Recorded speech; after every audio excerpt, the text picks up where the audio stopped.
प्राचीन समय में विद्यार्थी गुरुकुल में रहकर ही पढ़ा करते थे। बच्चे को शिक्षा ग्रहण करने के लिए गुरुकुल में भेजा जाता था।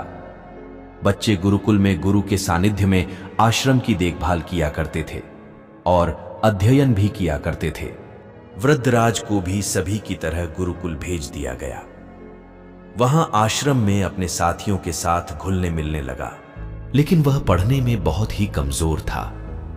गुरुजी की कोई भी बात उसके बहुत कम समझ में आती थी। इस कारण सभी के बीच वह उपहास का कारण बनता है। उसके सारे साथी अगली कक्षा में चले गए, लेकिन वो आगे नहीं बढ़ पाया।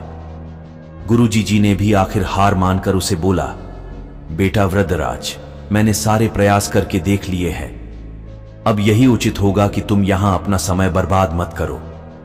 अपने घर चले जाओ और घर वालों की काम में मदद करो। वृद्धराज ने भी सोचा कि शायद विद्या मेरी किस्मत में नहीं है और भारी मन से गुरुकुल से घर के लिए निकल गया। दोपहर का समय था। रास्ते में उसे प्यास लगने लगी। इधर उधर देखने पर उसने पाया कि थोड़ी दूर पर ही कुछ महिलाएं कुएं से पानी भर रही थीं। वह कुएं के पास गया। वहां पत्थरों पर रस्सी के आने जाने से निशान बने हुए थे।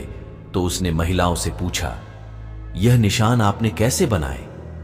तो एक महिला ने जवाब दिया, बेटे, यह निशान हमने नहीं बनाए। यह तो पानी खींचते समय इस कोमल रस्सी के बार बार आने जाने से ठोस पत्थर पर भी ऐसे निशान बन गए हैं।